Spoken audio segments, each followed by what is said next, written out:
Živijo, tukaj je Anže, poslušate podcast Apparatus, kjer legitimni člani družbe povejo, kaj počnejo v življenju. Tole pa je 158. epizoda Apparatusa, ta bo že spet v angleščini, ker je tokrat z mano govoril Antony Johnston, človek, ki je napisal knjižno podlago oziroma grafični roman, po katerem je bil potem posnet ta film Atomic Blonde z Charlize Theron in pa Jamesom McAvoyem. Antony je tudi že bil v Ljubljani. Spoznal sem ga pa pred kratkim, ko sem bil končno, se ne končno, ampak gost podcasta The Incomparable, enega mojih top 3 podcastov, sem bil v njihovi božični epizodi, to gre res po moje za največji podcast, v katerega sem bil jaz povabljen, tako da bo v zapiskih tudi povezava do tega podcasta, kjer sem pač Američanom razlagal, kaj je dedek mrz, sarma in pa francoska solata. Pa še kaj drugega smo se pogovarjali, tako da če hočete to poslušati, tam je bil tudi Antony gost, pa sem ga pa takoj zahaklal, da sem ga povabil tudi v Apparatus, ker sem Atomic Blonde gledal in je super, da sem tudi naročil ta grafični roman, zdaj je celo nek nov roman vendal, The Euphoria Code, tako se mu reče, pa napisal je špil Dead Space, o čemer sva se tudi pogovarjala. Res zelo, zelo zanimiv možakar, tako da upam, da vam bo všeč. Kot vedno, naprej začnemo. Ful hvala vsem, ki podpirate Apparatus, pa unim, ki to še boste. To naredite tako, da greste na apparatus.si poševnica podpri. Hvala vsem za ocene v iTunesih, šli smo čez 300, jej! Ne, kar je res velik in ful hvala, ker dejansko tudi to pomaga. Pa če vam bo tale pogovor všeč, vas prosim, da ga delite kje, ker potem še kdo najde tale podcast in pač tudi to pomaga. Zdaj pa čist dosti introta, tako da zdaj pa, evo, Antony. There's no jingle or anything. It's just my first question, sure. which is always the same. Like, who are you and what do you do? Dobry wieczór, Andrzej Kakosi. My name is Antony Johnston, and I am a writer. I write a whole bunch of different things, including graphic novels, video games, comic books, novels, prose novels. Some stuff for the screen. I have written some web animation. Just I'll write pretty much anything if people will pay me to do it. And I've been doing this now since 2000. Well, no, I've been doing it professionally. I've been writing professionally since 1996. Oh. I think. But it was in 2002 that I became a full-time writer. And it was a couple of years before then, in 2000, when I first started writing fiction. The first things that I wrote were actually role-playing game features for magazines and role-playing supplements, for like Dungeons and Dragons style role-playing games and journalism. But then I switched exclusively to fiction in 2000, and in 2002 I went full-time. I'm best known nowadays for writing a graphic novel called The Coldest City, which was adapted this year to a movie called Atomic Blonde, starring Charlize Theron. So that's, as you'd expect, that's become the thing now that everybody knows me for. Apart from that, in other fields, I'm best known for writing the first Dead Space video game, and a whole bunch of other Dead Space games, actually. But the first one is, the one that most people really took to heart. And in graphic novels and comic books, I'm also known for writing a post-apocalyptic epic series that ran for 9 years called Wasteland, 9 years and 60 issues long, and a sci-fi crime series called The Fuse, which until last year came out from Image Comics. We're on hiatus at the moment, but we will be returning to that at some point, hopefully in the near future. So, like I say, a whole bunch of different things. And then my new big thing, just actually in a few days' time, is the launch of my first mainstream novel, which is another spy thriller called The Euphoria Code. But unlike The Coldest City, which obviously takes place during the Cold War, The Euphoria Code is a modern spy thriller and actually focuses around technology. It focuses around a lot of online technology, the internet, online anonymity, viruses, stealing computer code, that sort of thing, all wrapped up in a sort of action spy thriller. So we're very excited about that. And as I say, that comes out on December 14th here in the UK and Commonwealth countries. So if any of your listeners read English, you'll be able to import it from the UK. But we don't yet have European publishers line. We're in talks, but we don't yet have, European publishers and translations finalized. We hope to get there soon. Okay. There's a lot to unpack there, but we'll start we'll start at the beginning, because I just figured somehow, because I figured you started like full-time writing around like 2000, but since you wrote before that, I do have this weird question, because your career kind of spans that time period where the internet actually became a thing. Oh, yes. Yeah, and I always find that fascinating to talk to people that kind of went through all of that, and especially in a profession like writing, and because you started in journalism, and I'm still in journalism, hello. That's always a fascination of mine, just how you saw that progression, where it was, when you started, it was basically magazines and newspapers were doing just fine, basically. And then, they were, and in fact, okay, so I mean, I got online fairly early for the UK.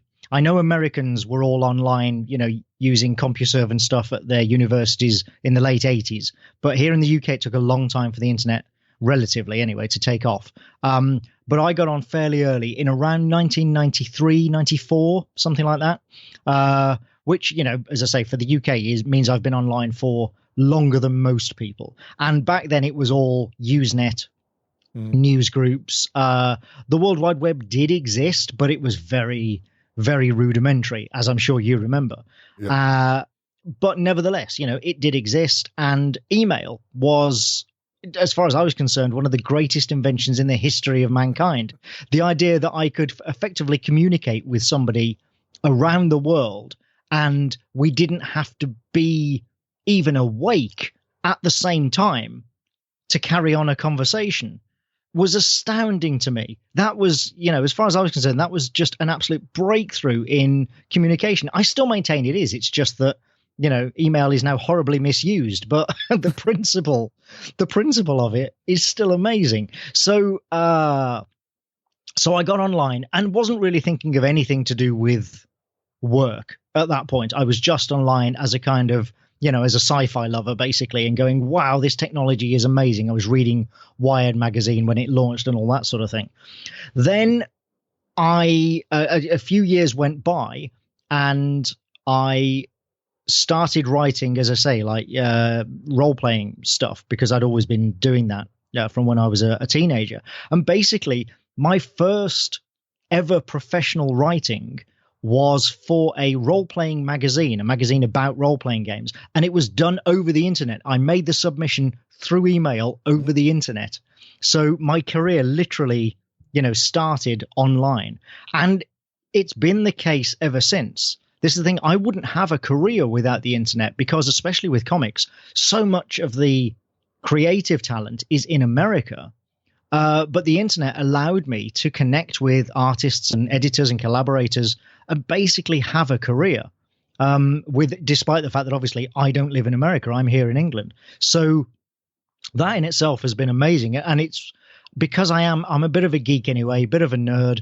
I used my first Macintosh in 1988 and then promptly used it to design 3 school magazines, which had previously all been, designed traditionally. But I was like, no, we've got this amazing technology. Let me have a go. Because I just loved it. I absolutely fell in love with I can't remember which Mac it was, a Plus or something. It was one of those with a little 7-inch black and white screen, but I fell in love with it the moment I started using it. I was blown away by it. So yeah, I'm a bit of a nerd. I've always been into computers and technology. I'm not an overly technical guy. Like, I can't write computer code. We're in the same boat then. Yeah. Yeah. There are some technological concepts that just kind of, I really struggle to understand. I can write basically my website. I build my website myself, and that's about the limit of my actual technical coding knowledge. However, going back to what you said about magazines, here's the crazy thing. I used to be a graphic designer. And I started out working in agencies, again, using Macintoshes, in agencies and pre-press bureaus and things like that. And then I progressed to designing magazines.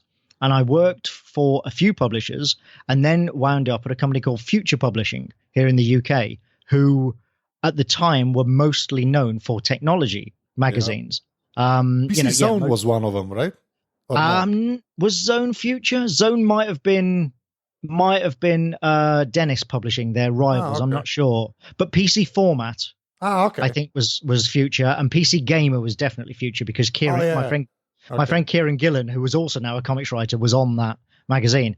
So yeah, Future were renowned for writing, making mostly technology and a lot of gaming focused magazines. And I went to work on .NET magazine, which was a magazine about the internet, like even more so than Wired. Wired was about modern technology and sort of cyberpunks and stuff in general, but .NET was literally just about the internet. It was full of explanations for people who were going, what's this internet thing then? And they pick up the magazine and go, oh, this is what it is. This is how I get online. There were tutorials, guides. We published guides to websites in a magazine. Oh my God. The nostalgia and naivety, looking back is amazing. But that was my dream job. That was absolutely my dream job at that time because I was, spending so much time on the internet anyway. I'd already made lots of friends online. Yeah, but did you see it coming then? Like if you're literally working for a magazine about the internet, right? Was there any sense of what was about to come where, magazines would put their stuff basically up on the internet for free at first because it seemed like a good idea, and then that totally backfired for the next 20 years, basically? There was, I think, no. You got to be honest and say at the time, none of us really thought about that, the implications of it. We were quite naive ourselves. Not all of us. Famously, the editor who had launched the magazine and edited it for, let me think, good Lord, 5 years, 6 years, quite some time. One of the best people I ever worked for. His name was Rich Longhurst. Wonderful man, fantastic editor, very kind and good man, and just, I had an absolute blast working under him when he was editor. But I think he saw the writing on the wall because he left and started up a website and basically made a small fortune as running a retail website. So I think he saw the writing on the wall, even if the rest of us didn't. Yeah, well, see, that's the thing that's the thing that interests me the most, because I kind of understand how you can just totally miss that, even if you're right in the center of it. Yeah, I do. Well, I think if you're in the center of it, it's easier for you to miss it. Yeah, it's like the whole bubble effect that we have now with social media. I think it's much easier to miss that sort of thing. It's like how, and again, this isn't really the way it's done anymore, but back then, you would have PC and Mac magazines, PC format, Mac format, PC user, Mac user, and within the editorial departments of those magazines, it was, if you lived every day with those people, it would be inconceivable to you that somebody would want to use the other platform. Yeah. It was absolutely inconceivable to the team on Mac format that anybody would ever want to use a PC. But it was equally inconceivable to the PC format editorial team that anybody would ever want to use a Mac. And, like I say, we have the same effect now with social media. Everybody can sort of experience it for themselves. So I think, although we see that effect through a different technology, it's just human nature. And so, we all missed it. And unfortunately, so did most of the publishing companies, and many companies like Dennis and Future at one time were behemoths. They were enormous, vast media empires in the UK, and now they are a shadow of their former self. It's quite sad, really. Yeah, it's sad for me because I grew up reading magazines, so I'm nostalgic for them. Yeah, the biggest gaming magazine over here now just ran into trouble. Like proper legendary magazine from they started in 91. And, right. And it's just gotten untenable apparently. But yeah, because we had actually one of my shows, we had the head writer like a couple of weeks ago. Yeah, they don't know what's gonna happen, but it's just it just kills me when stuff like that happens. Basically, because I grew up on those magazines as well. So yeah, exactly, it's terrible. But at the same time, it's evolution. It's you can't stop it, and if there's just no interest in it, then you've got to move on and do something else. Yeah, but you see this is the exact same conversation I have with every person that's like from America or like England. You've been to Slovenia, right? You know how many of us there are. You know how the economy of scale works for any kind of project online. Like we're kind of screwed, honestly. Well, you're screwed for native Slovenian language stuff. Yeah. Like one of the nice things, one of the things I liked about, well, I should say one of the things I found very convenient about Slovenia was how many of you there speak excellent English. And the ones who don't speak English probably speak, I don't know, German or Italian or something as well. It's very rare to come across a Central European at all, but especially a Slovenian, it seems, who doesn't speak at least 2 languages as well as their own. So, you're in a pretty good position, I think, to reach out across Europe and beyond your own borders. That's kind of you. So, okay, let's talk about why would you, like, because the first thing, we were in a Slack together, we're not going to go into that, but like the first thing you told me, you have a NSK passport, right? And I do, yes. Yes, and you're somehow a Laibach fan. So just explain that, because I don't know. Like, how did you come to Slovenia and why and Laibach? There's not. Okay, I don't know what the question is, but just talk. Like, I don't even know. The two things are unrelated. Okay. As amazing as that may seem. How can I? Laibach became a thing over here in the UK in I think around the early 90s, around the same time that I was getting online, I suppose, maybe a little earlier than that. We used to have, and I don't know how common this is around the rest of Europe, but we used to have, and still do, but a lot less, arts and culture television programs that would actively seek out things from other countries. So you might get 30 minutes every week on one of our minor BBC channels that would specifically go around Europe. And at that time, even, behind what used to be the Iron Curtain, into like newly liberated Europe, which was still a very unknown territory to most of us, obviously, and actively look for interesting cultural things, music, art, theatre, writers, whatever, poetry that was going on in those countries, and then make a TV program that told you about maybe 3 or 4 of these things every week. And Laibach, I don't want to say that was the first place they appeared on UK TV, because I genuinely don't know if that's the case or not, but it's the first place I saw them on UK TV on one of these programs.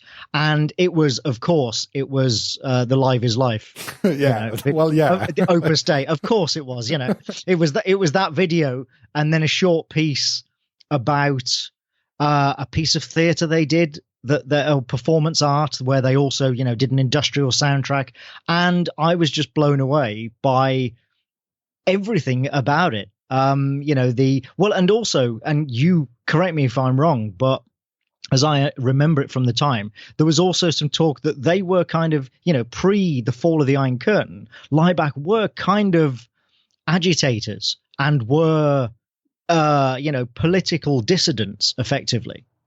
Well, yeah, because you see, the thing with Laibach over here is, at least from my point of view, because I was born just a little bit too late for it, because I was born in '83, right? Mm-hmm. So, but yeah, okay. the way it's always been presented to me, they're pretty much like, they are the export of Slovenia. Like, do you know what I mean? Like, I do, yes. Yeah, it's weird because they're a big deal over here, and you're right. They were absolutely, they had like a dissident status, and they still do, honestly. But it's just this weird thing that's almost like parts of it have become like sort of a myth to me, as almost, and it's always hard for me to talk about them, because like I mostly knew them through their music, and then after like in the 90s or maybe the 2000s, I learned all of the other stuff. So right. I'm kind of in the same boat as you are, if you know what I mean. It's like not. Like I sort of lived through it, but not really, because I was just too young, basically. Right. But yeah, see, the difference over here is that they were introduced to us as a band and as political agitators. Yeah, so that side of them was always it's, always came along with the music. And it was honestly part of what attracted me to it. At the time I'm still politically aware, but at the time I was more politically active as well. And just the very idea of having, just a few years before, watched the Berlin Wall fall on live TV pictures that were beamed, live to the BBC from Berlin. And I sat watching that absolutely rapt, realizing that I was witnessing a genuine world-changing moment in history. And so, as it was only a few years after that I first saw and heard Lieback, I don't know, it just kind of, I thought, wow, this band clearly are doing their own thing with no compromise. It's really interesting music. They are very subversive, clearly very satirical and allegorical and provocative. And I always like provocative art. And also, it was just good music. And there was, they kind of entered our consciousness in this country in that way through the industrial and gothic scene. And so, a bunch of us, myself included, became fans, rapidly went out and bought as many Lieback records as we could and have been fans ever since. And in my case, yes, actually did fill in the little card in one of the CDs and sent off for my NSK passport. That's so awesome. Like, so awesome. I've seen like 2 of those in real life so far. Like, right. I've got to be honest. I don't know where mine is. I haven't. It's somewhere in a box. I haven't looked at it in years. But yeah. And then I came to Slovenia in, I think it was 2011, 2012. Oh, okay. For a video game job. I was, hired to work on a video game with a developer in Ljubljana. And I came out for a week and, sort of spent that week in the studio having meetings and sort of discussing stuff, planning things with the developers. Came home, did work from here in England on it, then went back for another week, right at the turn of the season, at the end of summer. So I witnessed is it October 1st when the weather just goes, okay, rain now. Yeah. And, witnessed that for myself. And I was like, oh, wow, it really did happen overnight. And that was it. And I literally just did those 2 weeks. The project fell through, unfortunately, just because this happens all the time with, well, as you know, with technology projects and certainly with video game projects all over the place. It just didn't happen. It wasn't anybody's fault, but those 2 weeks that I spent in Ljubljana, I really, really enjoyed. I loved the city. Slovenia itself is absolutely beautiful. My God, the view from your airport is amazing. I mean, there's not many countries you can say that about. But I was sat on the concourse looking at the mountains across from your airport going, my God, even the view from the airport is amazing and beautiful. Yeah, I don't appreciate that enough, I think. Yeah, I'm just so used to it. It doesn't even register. But I get that. Yeah, you've got to remember, we don't have anything like the Alps here in England. Yeah. The Alps are as big as England. So yeah, I think I started to appreciate the Alps more once I started traveling abroad. Right, like flying over them takes so long to fly over them. My goodness. Honestly, that was the first time that I'd flown over the Alps or flown over them low enough that I could see them, rather than in a sort of transcontinental thing. And I had no idea that they covered such a huge area.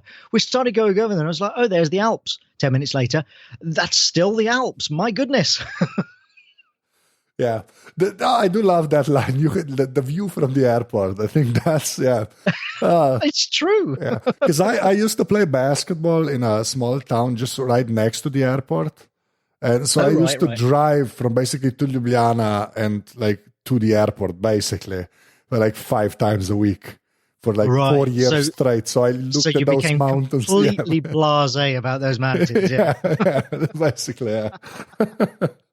Okay, so let's do the video game stuff first, and then we'll go into comics because I have a couple of weird questions there. But so Dead Space. I actually played through Dead Space before I knew of your existence as the guy that wrote Dead Space. Sure. And then after I found it, I said Dead Space, that's a genuinely great game as far as I'm concerned. But like, how does that? Like, I don't know how that works. So you're a writer, you're doing comics and stuff, right? But how?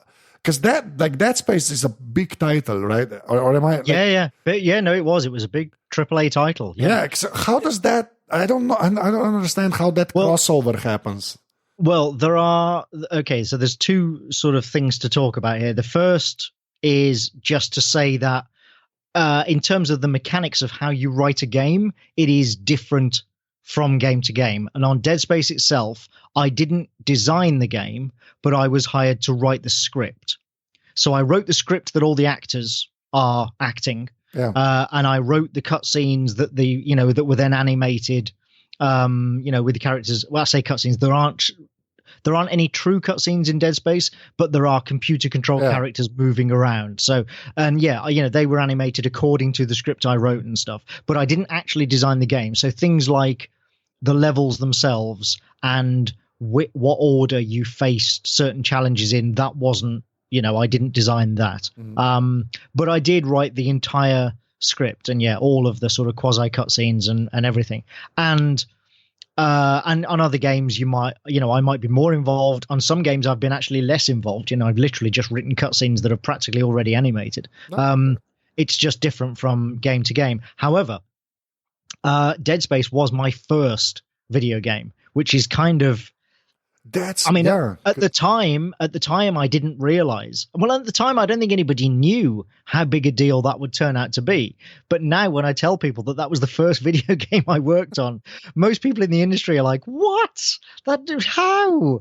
And the truth is that I kind of fell backwards into it because I was originally hired to write a Dead Space comic book that was being developed, a prequel comic book that was being developed at the same time as the video game. And that in itself at the time was unusual. It used to be very common that if there were going to be any comic spin-offs from a video game, they would come after the game was published, sometimes many, many months after the game was published, and they would be handled by the marketing team and written by somebody who might never have played the game and not seen any design documents. And they were just not generally very good. But the Dead Space team, they wanted to make what we would now call transmedia. Dead Space was one of the first games that fully embraced the concept of transmedia. And so they specifically wanted a comic book that would come out before the video game as a prequel and lead up to the launch of the video game. The idea was that the last issue of the comic would be released like a couple of weeks before the video game so that people could read the comic book building up to the video game, read the last issue, and then buy the game a couple of weeks later and jump straight into it, which is exactly how it was published. But that approach was really unusual. And that meant for me to be able to write that comic, I had to have access to all of the design discussions and the development documents. I was in on a lot of those calls. As it happened, the other two main writers who were, along with the producers and designers, actually coming up with the backstory and helping create the universe for the games were also comic writers. And they were Warren Ellis and Rick Remender, both of whom are also friends of mine, but that I didn't actually know they were working on it until I joined the team. So I was working while they were doing that stuff. I was working on the comic and coming up with ideas for the prequel, creating those characters, and it was all going along very nicely. And then I turned in, I think, the script for the second issue of the comic. There were 6 issues in total, and I turned in the script for the second issue. And my contact there, the liaison there, basically said, "We really like what you're doing with the comic. It really fits our vision for the game. Would you like to have a chance to try out for writing the video game?" And I said, "Hell yeah." Because I've been playing video games pretty much since video games existed. I've literally been playing video games since the early 1980s. And I wanted to write video games, but I had no idea how to get into this industry. And here they were almost offering it to me on a plate. So I had to do a tryout. I did a sort of test thing where they gave me a scenario and said, okay, write these cutscenes. This has to happen with these characters, and we need to get from A to B to C by the end of these cutscenes. Go away and do that, and we'll see if you're any good. So I did. And yeah, they liked it, and they said, right, and hired me to write the entire video game. And so I did. And it is a crazy story. It's one of those things where you couldn't possibly replicate it now. People say, how do I get into writing games? And like, I don't know. I have no idea. Yeah, but because when I did the research, I just figured there'd be like a bunch of stuff before that, right? But there's not. Like there's exactly. You'd think that you'd work your way up to it. Yeah, basically. But no, I just in on the ground floor with a big $60 million game or however much it cost. It was crazy. Yeah. Now it seems even more impressive. Somehow. Like that's even more like, it's just And I actually it's one of the I played it on the Xbox, the 360. Mm-hmm. So it's one of those games that kind of stuck with me. I genuinely enjoyed that game. So that it was genuinely new. That's the thing. It was genuinely innovative. No HUD. Yeah. No UI. Yeah. And the suit was basically the HUD. You're right. The suit was your UI, exactly. Yeah. And the concept of having to slice off limbs rather than headshot, was actually at the time quite new. I don't think anybody had done that before. And also at the time, there had been a real dip in survival horror games. I love survival horror video games. That's one of the reasons that I wanted to work on Dead Space to start with. And there had been a real lull in the quality of survival horror around that time. We'd reached the point in Resident Evil where, I can't remember his name, but the big muscly dude was literally punching boulders in one of the games, and the boulders were cracking as he punched them. I can't even remember which Resident Evil that was, but I remember that being a source of great, ridicule and amusement among gamers. It was... survival horror had kind of lost its way. And then here comes Dead Space, a truly frightening game, a truly gruesome, grim game that is not about heroics, is not about shooting, thousands of bullets into hordes of zombies. In fact, a game where for most of the time you are on your own, just like the old Resident Evil games. And that's what made it so scary. It was lightning in a bottle. It was one of those things that at the time, none of us had any idea we were making something that people 10 years later would still go, wow, I loved that game. That's amazing. But we did somehow. That's what we did. Yeah. So just so you know, that magazine I was talking about before, the legendary one, the game magazine, they gave the PC version an 87 score. And the most you can get is 94. It's a weird system, but that's a very weird system. You don't even. Yeah, it's just because they just have been doing it for so long. I think there's been 3 games that have gotten a 95, but in the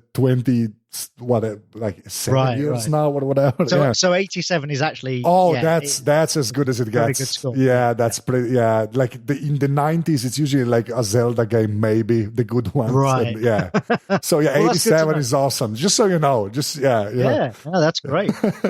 Okay, just one more thing with the video games, when you write it, I understand it's different than anything else you write, right? But are you present at all for the recording of the actors and stuff, or you just turn in the scripts and then that gets taken care of somewhere else? I always prefer to be there when the lines are being recorded. Yes, I always ask if I can be. I always like to be there for many reasons. One of which is that it is very common, and this happens in TV and film as well. Any time that you write a line that an actor then has to say, it is very common that at some point, one or maybe several of those lines just won't sound right when the actor says them. Or the actor might just have trouble getting their mouth around the sequence that you've put the words into. It just isn't coming out right. And so you have to change it. It's much easier to change the words than to change the actor. So, you've got to change what they're saying. And if I'm not there, if the writer isn't there to do that, then it's going to be the game director or possibly the sound recordist, and sometimes even the actor themselves, rewriting it instead. And that sometimes can be okay. But the problem with video games is that a lot of the time actors are recording lines with no context or very little context of why their character is saying this line. Because they're recording lines, remember, that are played quite often, especially in things like an RPG, that are played according to actions that the player takes. They're not necessarily recording a cutscene that will just play in a linear fashion. So they might record 10 different variants of essentially the same thing to be played in random order according to certain specific triggers. And so it's very difficult for the actor to get their head around the context of every single line and understand how they might have to reword something. Whereas, of course, the writer has it all in, I've got the whole thing in my head. So I always would prefer to be there just for that reason alone. I mean, also, it's fun. Actors are nice people. Yeah. It is fun to hear people recording your lines and stuff. There is that aspect of it. But from a purely sort of practical business point of view, in my view, it's a good idea to have the writer in recording, just because you never know when you might need a line rewritten. So I always ask to be there. However, I don't always get it. Not every developer, not every game publisher wants the writer there. Not all of them can afford to have me there. It's just, or sometimes schedules clash. That's just, one of those things. But I always prefer to be there if possible. And I certainly, whenever, young writers ask me for advice, that's one of the things that I always say to them. If you're going in for a job, to talk about taking on a job, talk about that aspect of it, and get that understanding up front that you want to be there when things are being recorded, because I think games are always better for it when the writer is present. Always. All right, we'll go into comic. We're going to be all over the place today, but all right, that's right. My career's all over the place. Okay, no, but explain something, like, because when I read up, every time I get into comics, and I've read a couple of them, even some graphic novels and stuff, like every time I get into it, there's like the publishing houses, right? It's like going in, like, if you start liking watches and you go into watches, and there's like 5 companies that you're supposed to know about, right? It's the same with the comic book publishers. So like, because you did some stuff for Marvel, right? A little, yeah. Yeah, okay, but like how are they in relation to the publisher that published Wasteland, let's say? Because they both look the same to me. Right. But I don't understand. Yeah, I don't know how that whole world works. And then there's the whole Image Comics thing, which I don't even understand. Like, it's just so confusing to me. Like, because I just look at the titles, right? You'll just see the book and you'll say, oh, I like that one. But like with anything else that's nerdy, but with anything else in life, like there's this convoluted system where you're supposed to know the big ones from the little fish and if you can. But the thing is, your approach is better. I wish that more seriously. I'm deadly serious. I wish that more people approached comics in that way and just looked at a book, at the title, at the cover, read the blurb on the back and said, yes, this is a book I would like to read, rather than caring about who publishes it. You don't care who publishes a novel that you're reading. Yeah. You don't, nobody follows, I don't know, Scholastic Publishing and buys all of Scholastic's crime books. That doesn't happen. You follow authors, you follow creators, and sometimes characters in the case of franchised works. But nobody in the world of fiction follows publishing houses, and I wish that was the same in comics. Now, Marvel and DC are the two huge ones. Obviously, they're the ones who make all the big movies that you see on the screen and stuff. They're the big dogs. After them comes, these days, IDW and Dark Horse, who are very big, but not as big. They're a level below Marvel and DC. And then Image are sort of off to the side somewhere in their own little world. It's kind of very difficult to pin Image down, because what Image is a home for independent creator-owned works, but they are a big company. So they publish books that might seem like kind of small artisanal affairs, but as a company, they have a big reach, which is why when something like The Walking Dead or Saga becomes a big hit, Image can take advantage of that. Because that's basically how I first heard the name. I think it was through The Walking Dead, basically. Yeah, right. I think so. Yeah. And so many people did. Yeah, absolutely. Yeah. And then several rungs down the ladder, you have companies like Oni Press, who I've published a lot of graphic novels with, and they published Wasteland and also The Coldest City. So, they publish a very wide variety of material, and there's a lot of companies around that sort of level where, they're a viable, profitable concern that publishes a wide range of books, but your average man in the street has no idea who they are. They might know one or two of their titles if they've had movies made of them, like Coldest City or Whiteout or Scott Pilgrim, in the case of Oni. But Scott Pilgrim is Oni Press? Yes, it is. Yes. Oh, okay. You see, I had no. Okay, yeah. All right. And that's my point. You had no idea. Most people don't. And like I say, I personally think that's a better way to be. I think readers shouldn't care who publishes these things, but because we've had 50 years of these ridiculously convoluted superhero universes that Marvel and DC have built, it's distorted the comics industry.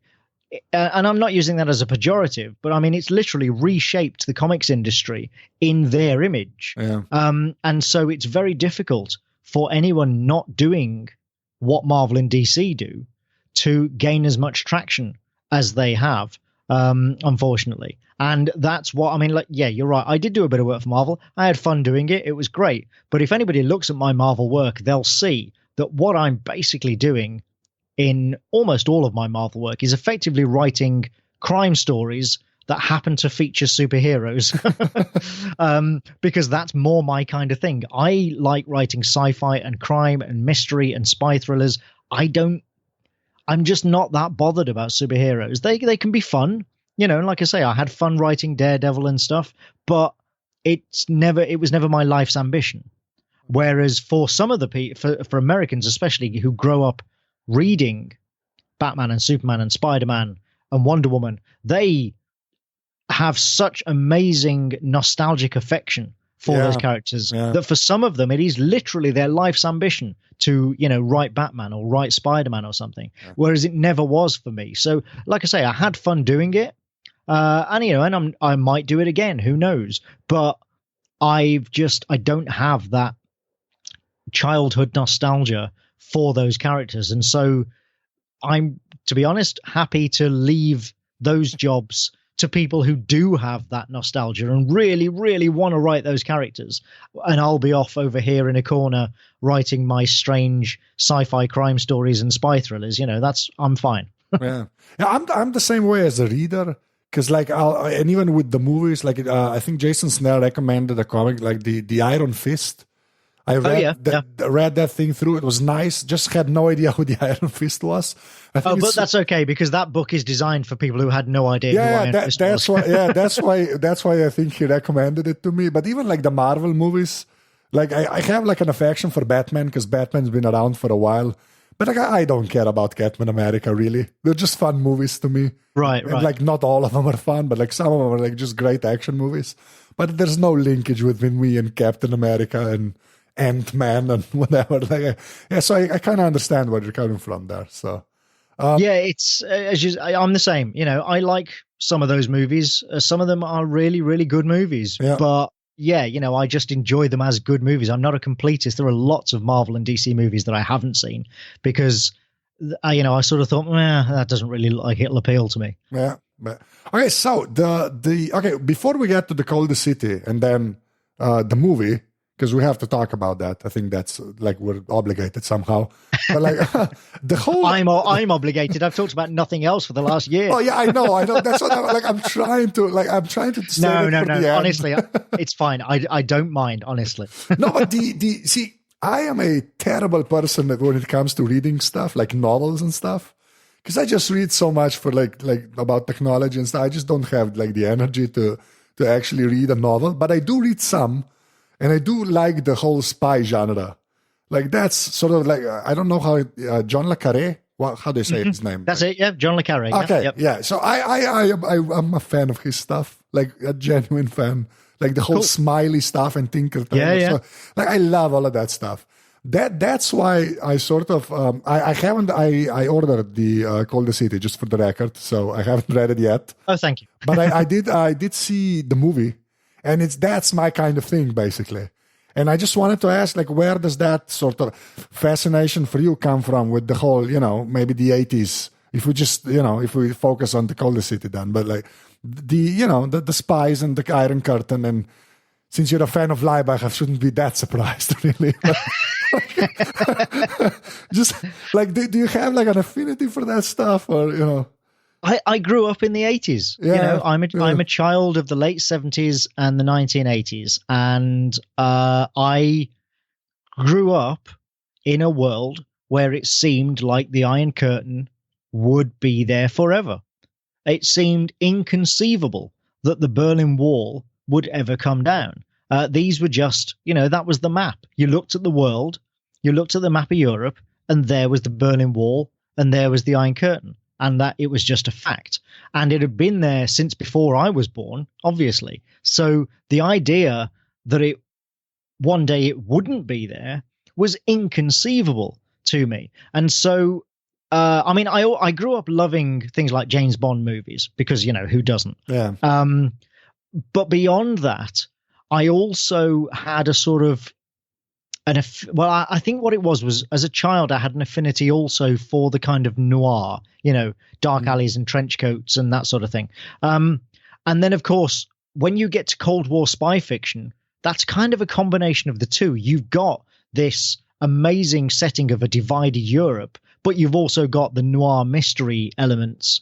And so when I kind of graduated, if you like, beyond James Bond and discovered authors like John Le Carré and characters like Smiley, it really struck a chord with me. I can't explain why, other than to say there is something about that genre that just really, really appeals to me and fascinates me. And part of it is because, like I say, that time in the real world fascinates me. Looking back, like I say, the idea that the Berlin Wall would come down just seemed like madness. I certainly here in the UK lived, as we used to say, in the shadow of the mushroom cloud. The prospect of nuclear war breaking out at any moment seemed very real. And we were all genuinely scared that it would actually happen without warning, We even had hit pop songs about it, because it was such a part of our culture. And so when that all changed, I think, if anything, it increased in me, not in most people, but in me, I think it increased my interest in that area of fiction, because now suddenly it was historical fiction that was no longer, it was no longer the real world. It had been the real world. It's like when I grew up, I used to read a lot of World War II fiction. And I think it was that same kind of appeal. World War II fiction was, yes, World War II was real, but it was so long ago, and the world is so different now that you can read it as, a different world, a world that was real, but that we don't have anymore. Yeah, and I almost sci-fi, basically. Yeah, kind of, yeah. But I think maybe that's why my interest in Cold War spy fiction intensified after the Iron Curtain came down and after a liberated Europe, because it became this other thing that I just happened to have lived through. And so, I'd kind of carried that fascination with me for many years afterwards, but I'd never written a spy book or a spy story at all. I read John Le Carré and Len Deighton, and I loved, there's a TV show called The Sandbaggers here in the UK, which is wonderful. And, I loved spy fiction, but I'd never written any. I'd just never kind of thought about it, I guess. And then I was asked to write a spin-off series for a spin-off miniseries from a book by my friend Greg Rucker, who used to write a series for Only Press, again, called Queen and Country, which was absolutely, hands down, my favorite comic. I mean, Greg is a friend anyway, but I'm also one of his biggest fans. And Queen and Country, for my money, was the best comic of the entire early 2000s. Like, no question. There was nothing being published that was as good as that, to my mind. And remarkably, in 2005, I think it was, he asked me to write a spin-off miniseries about one of the characters in it. And so I did, after I'd sort of got over my stage fright, I wrote it, and I had such incredible fun writing that spin-off miniseries that I thought, oh, wow, yeah, I do like spy stuff, don't I? Turns out it's fun to write as well. And so I decided that the next big project that I did as a passion project would be a spy book, that I would do a Cold War spy thriller. And that was in 2008. It was, I got the time and made the time and cleared a couple of months in the summer and started writing what would eventually become The Coldest City. And it was just born out of this desire to write a Cold War spy thriller of my own, in a style that I would want to read. Okay. So how big did it get then to be picked up? Do you know what I mean? Like, because I don't understand, like, that. How does it then get to because if it's a passion project, right? Okay, so it gets published, right? But I imagine it has to get, some sort of commercial success to even get on the radar of somebody that wants to make a movie, or am I like... Well, that's most of the time, yes, that's the case. In the case of this, because I already had a very long-standing relationship with Only Press, when I started writing The Coldest City, I didn't have a publisher. I actually wrote... Okay. Of those 2 months, I spent the first month writing about half of the book without a publisher at all. So in 2012, the time of economic prosperity, you just spent... No. This was in 2008. This was 2008. Okay. In the summer. So even worse, this was during the whole subprime loan crisis. Yeah, basically. So awesome. yeah, I had no publisher, but I started writing because I wasn't sure if it would be any good. And then I got about halfway through and thought, okay, this is good. Okay. There's something here. And so then I got in touch with Only Press, because, as I say, I have a long-standing relationship with them. They'd already published several of my graphic novels and comic series. And I said, look, and they were publishing Wasteland at the time. And I said, look, this is the idea. This is the thing I want to do. But I want to do it as an original black and white hardback graphic novel, which, if you know anything about the American comics industry, is the least commercial format that you can possibly publish something in. And by the way, no superheroes. It was absolutely anti-commercial. But to their credit, because they trusted me and they liked the idea, Oni said, yeah, we'll do it. Nice. Yeah, no, as I say, and I don't really think any other publisher would have. So that was in 2008. I finished the script. We then looked for an artist. We got Sam Hart, who was my first choice, actually. So we got very lucky there. And he drew the book, took a couple of years, and then we, sort of were all geared up to publish it. However, rewind a little. When I finished... No, actually, before I finished the script, Only Press had what we call a media arm, which is to say, they had a partnership with some producers in Hollywood for what's called a first look deal, where anything that Only Press published and to which they had an option contract, those producers would then go out and try to sell that as a movie to a movie studio. And the pitch document that I sent to Oni to propose the book to them caught the eye of the producers. Okay. And they actually, even before I'd finished writing, they were already talking to people in LA, okay. saying, we're going to be doing this book and we think it's going to be great. Is anybody interested? Okay. And then when I finished the script, and this is very unusual, normally they would take round a finished comic, because the truth is that people in Hollywood don't like to read. Because they read all day long. The last thing they want to do, like you were saying, the last thing they want to do is read some more. So comics and graphic novels are actually great because it doesn't feel like reading to them. So you can give them something, it's got pictures, they can flick through it and decide very quickly whether they like it or not. So it's very unusual what they did, but what they did was take out my script before it was drawn and said, here's the script. It really is good, and we think you should buy it.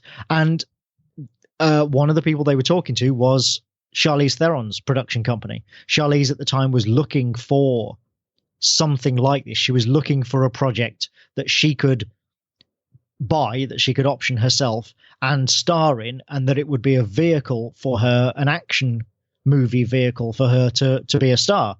And so, yeah, we were just in the right place at the right time. She was looking for a project like this. We had a project like this. And they really liked the treatment and the script. And so they started negotiating. And then 3 months before the book was published, they optioned it. They bought the option. Oh, so wow. actually, Okay. Yeah. So actually, the commercial success of the book was kind of irrelevant because they'd already bought the option. Wow. And that Okay. was 3 years. It then took 3 years of development to get to a point where they had a budget and a director and a final draft of the script, and then they started casting and filmed and blah blah blah. And then 2 years later, we have a movie that came out earlier this year. So, but yeah, it all started in 2008, but the movie stuff really started in 2012 when they optioned it, as I say, 3 months before it was published. So showing an enormous amount of faith really in the material. That's kind of amazing. Okay. Wow.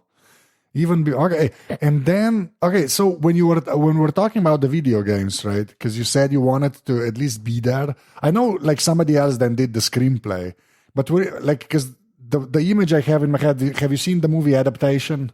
I have, yes. No, oh God. Yeah, you were not like the Nicolas Cage character. Like you were not some guy. Like, okay, yes. Just, yeah.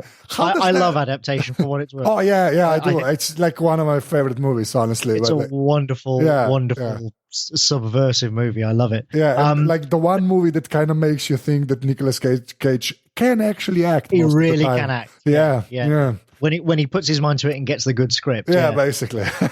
Okay, so but how was your experience when the movie was being made then? Well, it was. I was a co-producer on the movie, so I read the script. Kurt Jonstad wrote the screenplay, and I read his drafts and gave notes and feedback on his drafts. But no, I wasn't sort of watching over his shoulder, or I wasn't consulted before he started writing, but I was giving notes and feedback after he'd done his first draft and we were refining and polishing it. And then when things really started moving and we started casting and, getting locations and stuff, I was kept in the loop. I was consulted a little on casting. I visited the set for a few days in Budapest. And then when the first edit, the rough cut of the movie was finished, I saw that as well.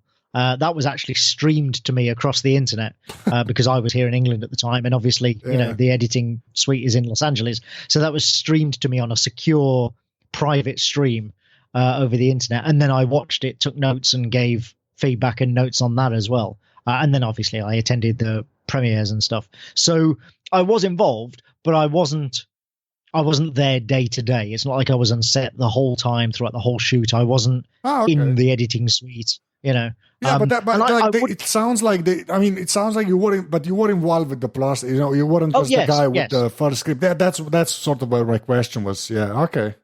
Yeah, but I honestly, I wouldn't have wanted to be there every day and in the editing suite and what have you, because I'm probably too close to the work because it's my work. Yeah. When I got to the set, Dave and Charlize, bless them, were both apologizing to me about the changes they'd made from the comic to the movie, and I tried to put them at ease. I said, look, it's fine. I've done adaptations myself. I have adapted short stories and books and even a screenplay in one instance, 2 comic books and 2 graphic novels. So I understand this process. I understand when you're adapting a work that you have to make these changes. I'm not precious about it. Don't worry about it. And I summed it up as, look, I've already written the best graphic novel I can. We've already made the best graphic novel that we can. Now it's your job to make the best movie you can. And if to do that you have to change things, you go for it. You have my blessing. And I think that helped a little. I think it put everybody at ease. I wasn't going to be the guy storming onto set going, how dare you change a word of my genius? And, I'm not that guy. I've never been that guy. And so, yeah, I was just happy that we got a great movie at the end of it. That's all I wanted. Yeah. As it turned out, the movie actually is quite faithful to the book. It's different in some ways, but very, very faithful in other ways. Much more faithful in terms of the story and the characters than many film adaptations of books are, believe me. Yeah.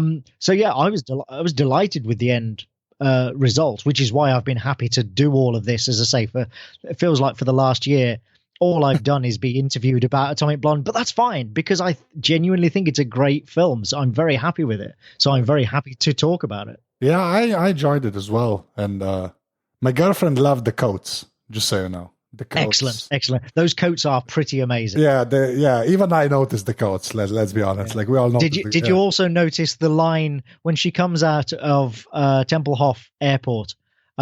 She's only got one suitcase. And it's quite a small suitcase. Yeah. And there's no way that all of the clothes that she wears in the movie could possibly fit in that suitcase. And so when they realized that, that's when there's a quick line in there where the guy who meets her at the airport says, "Oh, your luggage has been." Yeah, you've got checked luggage, and she says, "Oh, it's been sent to the hotel." Yeah. And okay. that line is there because as they were filming it, they realized, and this is what I mean about having to make changes. They realized there's no way all the clothes she wears are going to fit in that suitcase. Oh, nice. Okay. Oh, no. Okay, before we go to the last part of this thing, where you talk about your, hardware and software and stuff, I do have one more, how weird is it for you to be sort of, to the end product there was just like basically a Hollywood movie with Charlize Theron and James McAvoy, right? And you're somebody who writes graphic novels like that. How cool is that to you personally? Still, it's very cool. It's very cool, yeah. I imagine you can't really get over that, or can you? I don't know how to. I'm never going to be in that position, but how? Yeah. I think you kind of have to get over it in a sense because otherwise, you're unable to function. The thing is that because of the time in which I sort of, came up through the comics industry, the idea of comics being adapted to movies, being optioned for movies and adapted as movies has always been there. It's kind of always been present. And I've had other books optioned before. The difference is that none of them actually went through the whole process and became a movie. But I've had several books optioned over the years that, where things then just fizzled out and it didn't go anywhere. And I thought that's what would happen with this. So I refused to allow myself to get excited until things were really moving, until we actually had financing in place and sets booked and actors booked and oh my goodness, we really are going to make a movie. At that point, I allowed myself to get excited. Okay, nice. Because you've got to allow yourself that kind of wee. Yeah, that was my question. Yeah, because it's kind of awesome. But it is. But at the same time, I have never, despite this idea that, as I say, comics being turned into movies is not unusual. I have never allowed myself. I've never wanted to allow myself to, when I'm writing a comic, let that affect the writing, to think to myself, oh, actually, if I wrote this bit here, that would look great as a movie. I don't do that. I don't allow myself to do that because I think what you end up with there is a worse comic. I think when you're writing, no matter what medium you're writing in, you must always take advantage of the unique qualities that particular medium has. You must write a story which takes full advantage of everything you can do in that medium. And to do that means not compromising for the sake of another medium. So yeah, I never write a comic thinking, well, if I write it this way, it'll look really good on screen. That's, I think that's a fool's errand. And so I still write like that, even now, even obviously after this has happened, there's increased interest in a lot of my other work, from people who want to make them into TV shows and movies. And that's wonderful. But because I've always done it that way, and because I do genuinely believe that the work is better for it, I still write in that sense of this is a comic or a novel or whatever it is, a book or something. And so that's what I'm going to write. And I'm not going to let myself think about how it might be turned into another medium, because I think, as I say, that does a disservice to the work. Outside of the actual work itself, honestly, after a while, and this is a terrible thing to say, but after a while, it gets a bit boring.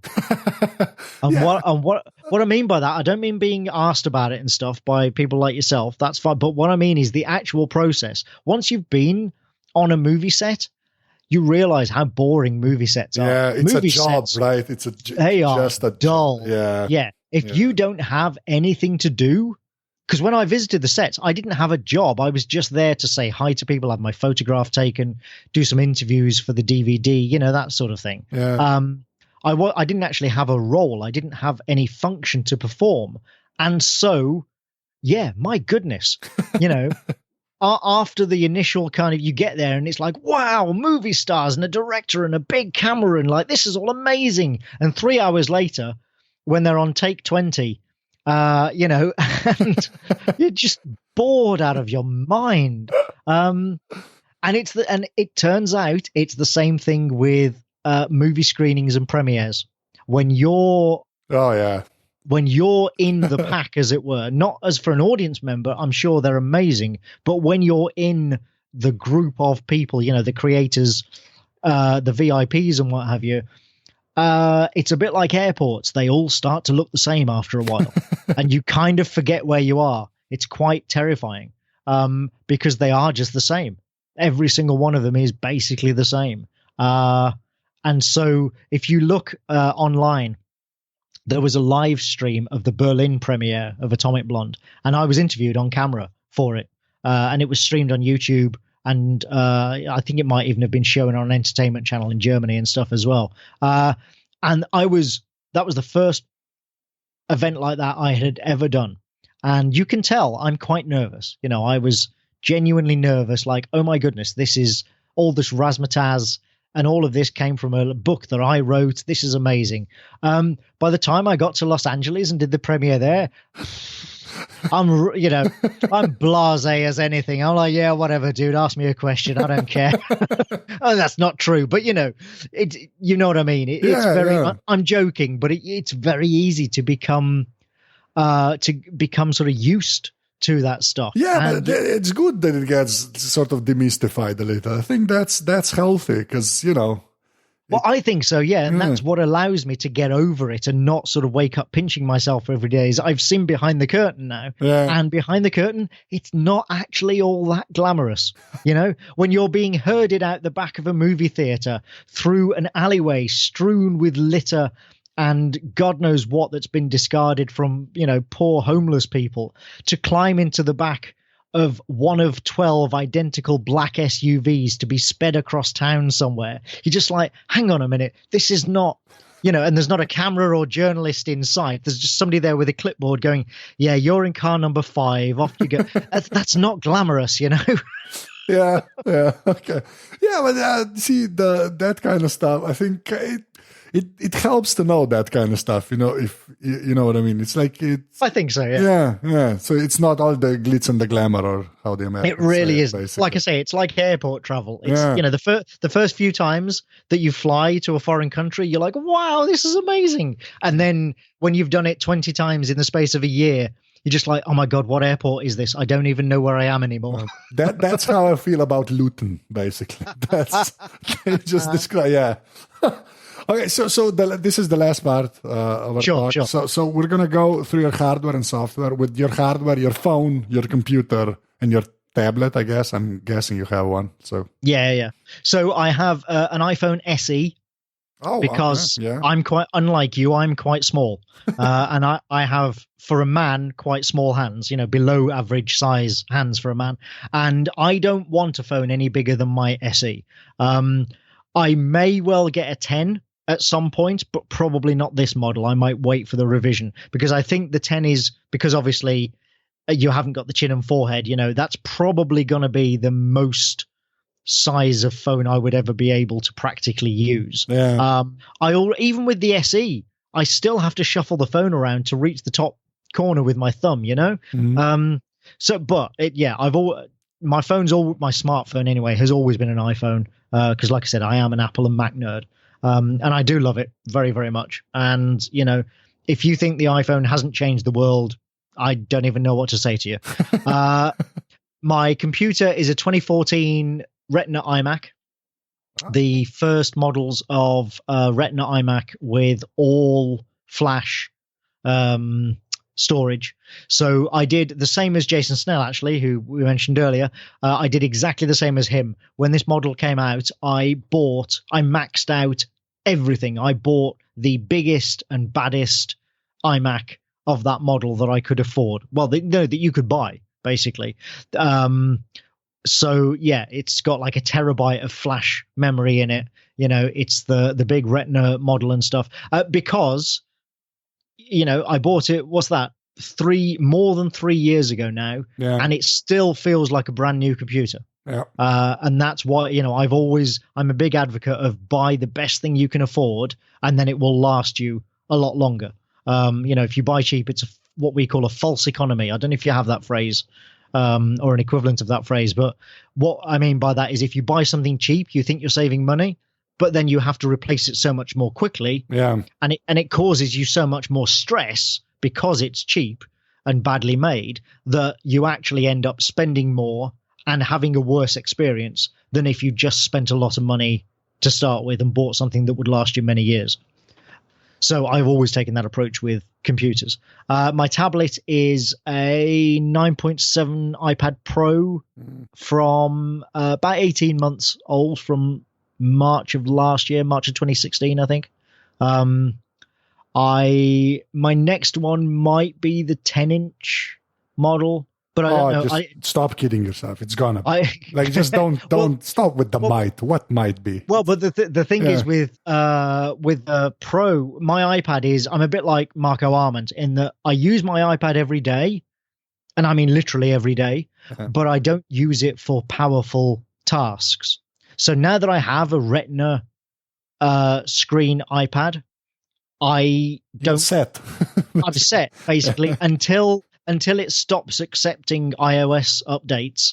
I probably don't need to update it because I've got a pencil. It works fine with the pencil. It has a Retina screen. It's got a lot of memory and stuff. I bought the 128 gig model.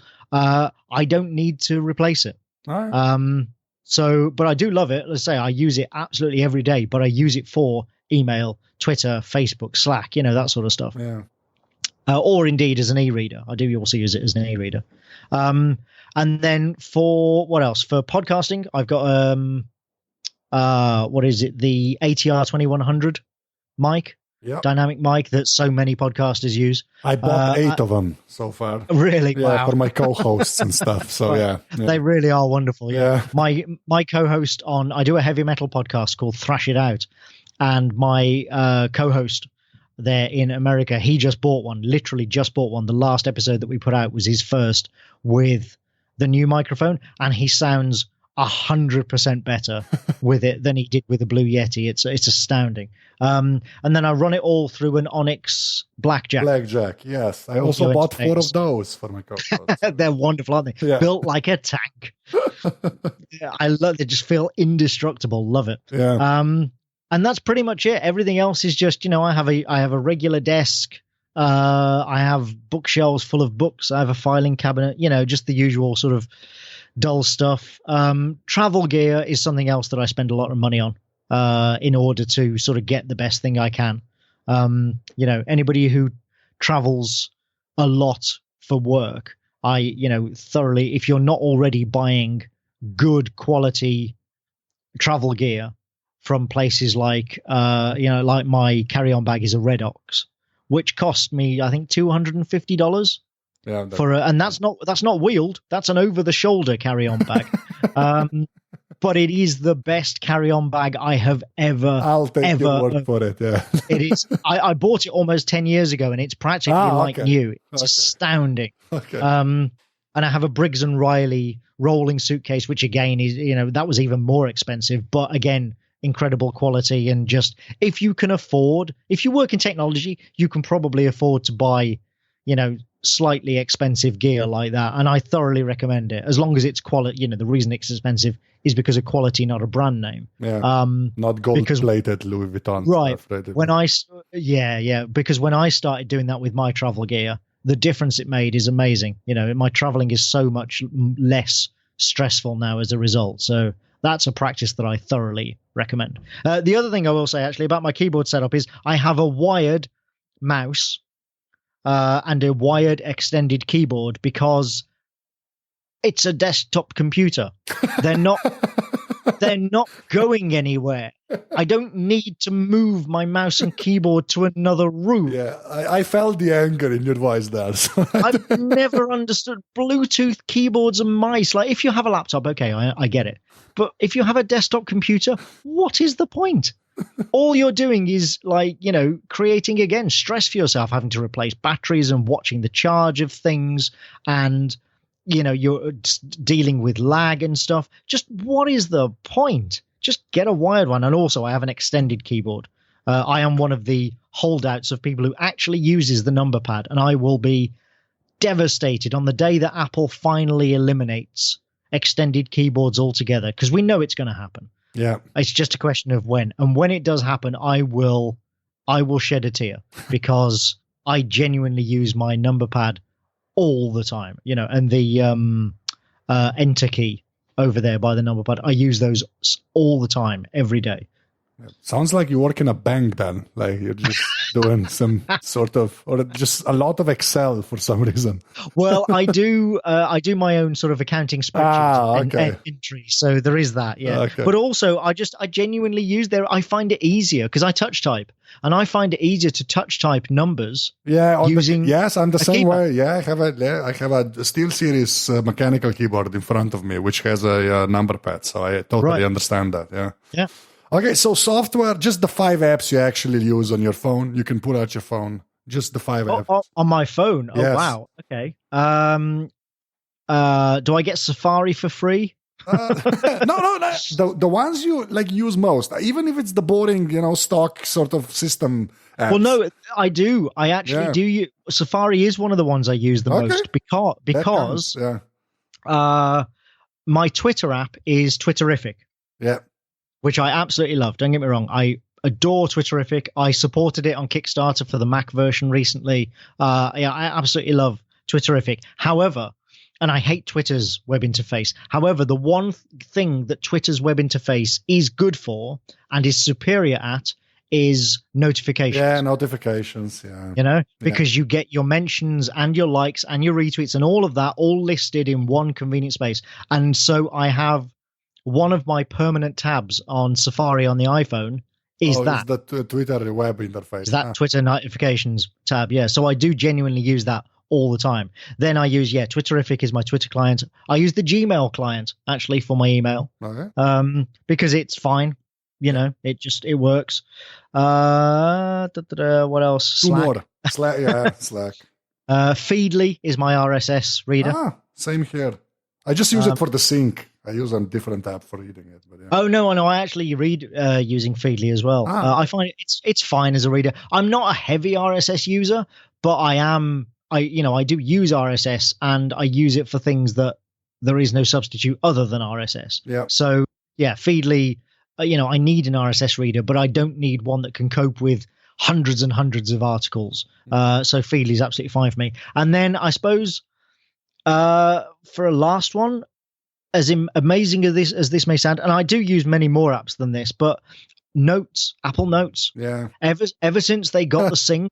The sync, everybody says that to me now. Yeah, okay. Because the sync on Apple Notes is rock solid, and ever since they sorted that, it actually kind of snuck up on me. And then, kind of a while ago, I realized, like, oh my God, I have hundreds of notes in this app, syncing between my Mac, my iPhone, my iPad, and I use them and consult them all the time. It's almost replaced my desk notepad. The other thing in terms of hardware, because I'm a writer, I suppose, is I do actually have a pen and paper notepad sitting in front of me at all times in case I have a sudden thought, need to make a note, whatever. I also have a moleskin notebook that I carry everywhere. But I realized that I don't use the pen and paper notepad as much as I used to. Because one of the apps I use on my Mac is Quicksilver, and it's so easy to call up notes with Quicksilver and just type in whatever whatever note I want to make is, immediately quit the app and know and trust that it will sync everywhere else that I could possibly need it.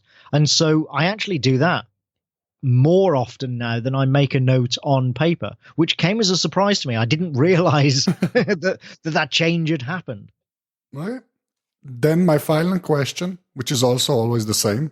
If you had to pick one thing that it's a thing, it can be your grandmother, so it's not a person, that you feel like it was made for you, you might still have it, you might not. Like, what would that be? I don't still have it. And the fact that I don't still have it is a source of constant regret. It's one of my few genuine regrets about, sort of having gotten rid of something from my past. And that is my old, it's not mine anymore because I don't have it, but an old Yamaha electric guitar. Ah, okay. I'm a musician as well, very strictly a hobbyist. But I used to play in very small indie heavy metal bands, and occasionally sing in them as well. Well, I say sing, more like growl, growl and shout like Lemmy. But I had a beautiful, well, no, it wasn't beautiful. That's why I loved it. It was actually hideous. It was incredibly ugly. I had a Yamaha electric guitar that I bought secondhand. It was built like a tank.